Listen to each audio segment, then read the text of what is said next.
그리스도의 십자가는 인류에게 나타난 것들 중 가장 혁명적인 것이다. 고대 로마 시대의 십자가는 타협을 몰랐다. 양보가 없었다. 그것은 자신의 적을 죽여서 영원히 침묵 속에 빠뜨림으로써 모든 논쟁에서 승리했다.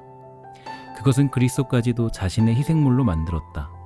십자가의 형벌을 받은 다른 사람들과 마찬가지로 그리스도까지도 죽였다.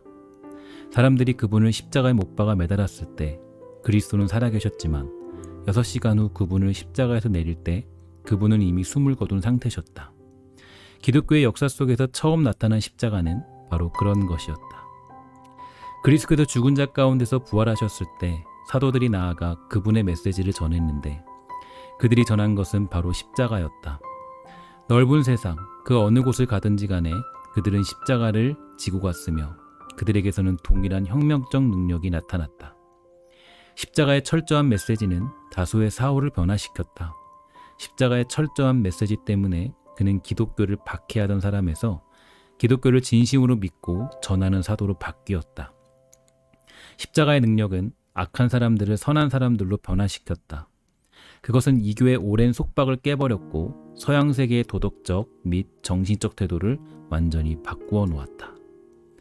십자가가 그런 모든 일을 계속할 수 있었던 것은 자신의 정체성에 충실했기 때문이다. 다시 말해서 십자가가 변질되지 않았기 때문이다. 그러나 죽음의 십자가가 장식의 십자가로 변질되었을 때 십자가의 능력은 사라졌다. 십자가를 상징물로 삼는 사람들도 있었고 십자가를 장식용으로 목에 거는 사람들도 있었고 악을 쫓아버리기 위해 얼굴 앞에 십자가 모양의 성호를 그어서 십자가의 마술적 능력을 기대하는 사람들도 있었다. 하지만 그런 경우들에서 십자가는 기껏해야 연약한 상징에 머물렀거나 최악의 경우에는 명백한 미신의 대상으로 전락했다. 오늘날도 십자가의 능력을 전혀 모르는 무수한 사람들이 잘못된 십자가를 거의 숭배하다시피 한다. 십자가는 기존의 전형을 멸하고 다른 전형을 창조함으로써 자신의 목적을 이룬다. 다시 말해서 십자가의 희생자의 전형을 멸하고 자신의 전형을 창조함으로써 자신의 목적을 이룬다. 이처럼 십자가는 언제나 자기의 뜻을 이룬다. 십자가는 자기의 적을 패배시키고 자신의 의지를 적에게 강요함으로써 승리한다. 십자가는 언제나 지배할 뿐이다. 평화를 위해 타협하거나 거래하거나 양보하거나 굴복하는 것을 모른다. 십자가는 평화에 관심이 없고 오직 최대한 빨리 자기의 적을 없애는 데만 관심이 있다. 이런 것을 잘 아셨던 그리스도께서는 누구든지 나를 따라오려거든 자기를 부인하고 자기 십자가를 지고 나를 따를 것이니라 라고 말씀하셨다. 십자가는 그리스도의 생명을 끝냈을 뿐만 아니라 그분의 모든 진정한 추종자들의 첫 번째 생명, 즉 옛 생명을 끝낸다. 십자가는 신자의 삶 속에 있는 옛 본성, 다시 말해 아담의 본성을 멸하여 끝낸다. 그럴 때 비로소 하나님, 곧 그리스도를 죽은 자들로부터 다시 살리신 그 하나님께서 신자를 살리시며 신자에게서 새 생명이 시작된다.